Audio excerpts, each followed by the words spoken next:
அனைவருக்கும் வணக்கங்க. என்னதான் எக்ஸசைஸ் அப்படிங்கிறது ரொம்ப அடிப்படையான தேவையான ஒரு விஷயமா இருந்தாலும் இன்னைக்கு நம்மள பல பேர்த்துக்கு அது செய்யறதுக்குரிய நேரமோ சூழலோ அமையறதில்லை. அப்படி இருக்கையில் இந்த எக்ஸசைஸ் பண்ணாதவங்களுக்கு சர்க்கரை வர்றதுக்குரிய வாய்ப்புகள் அதிகங்கிறது நமக்கு நல்லாவே தெரியும். இதை தவிர்க்கிறதுக்கு ஏதாவது வழி இருக்கா அப்படிங்கிறது தான் பல பேர் மனசில் இருக்க கேள்வி. இல்லைன்னா இதனால் சர்க்கரை வந்துருமோன்னு பயத்தில் கூட நிறைய பேர் இருக்காங்க. அப்படிப்பட்ட எண்ணத்தில் இருக்கிறவங்களா இருந்ததுன்னா அவங்களுக்கானது தான் இந்த பதிவு. நான் ஒரு இன்ட்ரெஸ்டிங்கான ஒரு ஆய்வறிக்கையை சமீபத்தில் பார்த்தேன். அதை இன்றைக்கி உங்களோட ஷேர் பண்ணலாம் அப்படின்னு நினச்சேன். இந்த ஆய்வறிக்கை ஆய்வு எங்கே பண்ணியிருக்காங்க அப்படின்னு பார்த்தீங்கன்னா யூகேல பண்ணியிருக்காங்க.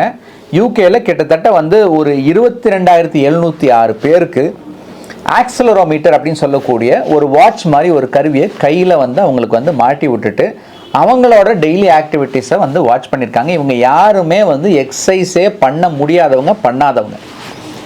இவங்க ஆரம்பத்தில் இந்த 22,706 பேர்த்துக்கும் சர்க்கரையே கிடையாது.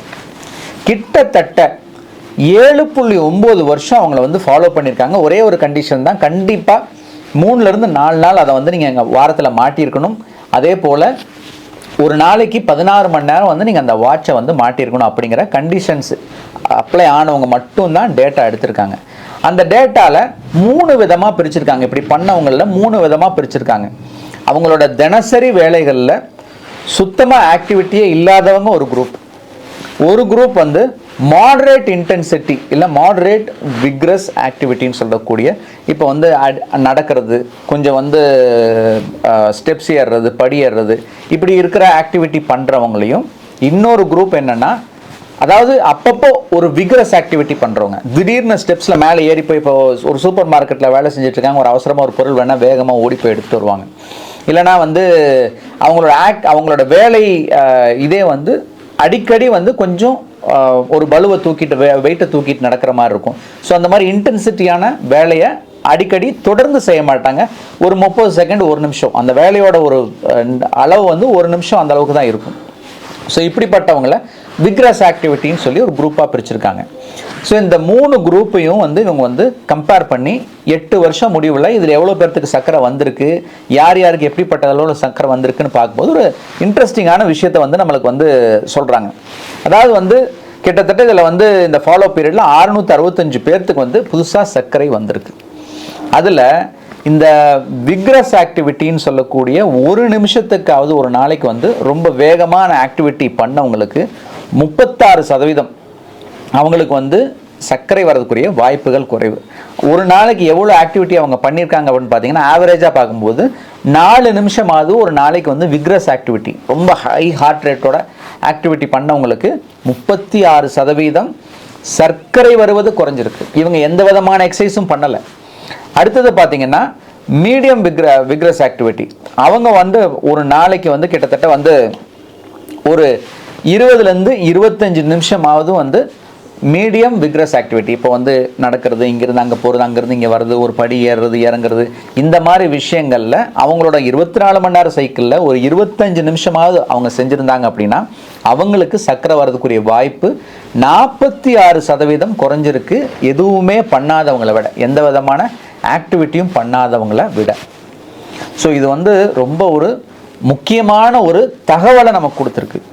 அன்றாடம் நம்ம செய்யக்கூடிய வேலைகளில் எங்கெங்கெல்லாம் நம்ம ரொம்ப ஆக்டிவாக நம்ம செய்ய முடியும், எங்கெங்கெல்லாம் கொஞ்சம் 1 நிமிஷம் 2 நிமிஷமாக இருந்தால் கூட போதும், ஒரு 4 நிமிஷம் 5 நிமிஷமாக இருந்தால் கூட போதும், எந்த அளவுக்கு நம்ம வேகமாக ஃபாஸ்ட்டாக பண்ணக்கூடிய உடல் இதை ஹார்ட் ரேட்டெல்லாம் இன்க்ரீஸ் பண்ணக்கூடிய வேலைகளை நம்ம செஞ்சோம் அப்படின்னா நமக்கு சர்க்கரை வர்றதுக்குரிய வாய்ப்புகள் குறையுது.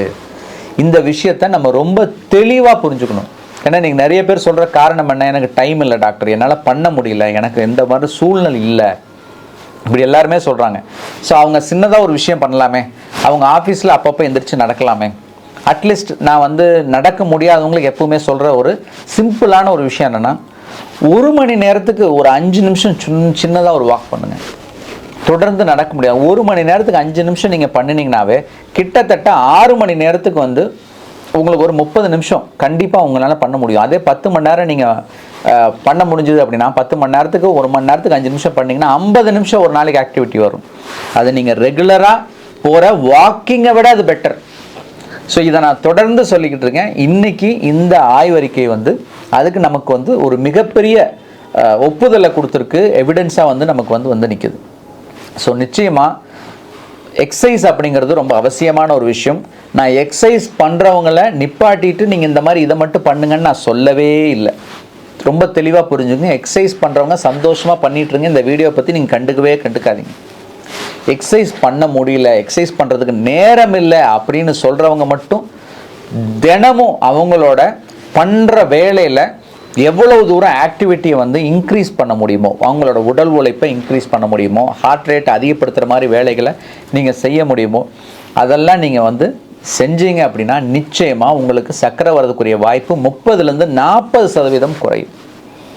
ஸோ இந்த வீடியோ உங்களுக்கு பயனுள்ள தகவலை தந்திருக்கும்னு நினைக்கிறேன். உங்கள் குரூப்பில், உங்கள் ஃப்ரெண்ட்ஸில், உங்கள் ரிலேட்டிவ்ஸில் யாராவது இந்த மாதிரி வந்து எனக்கு எக்ஸசைஸ் பண்ணுறதுக்கு நேரம் இல்லை அப்படின்னு சொன்னாங்கன்னா அவங்களுக்கு இந்த வீடியோவை ஷேர் பண்ணுங்கள்.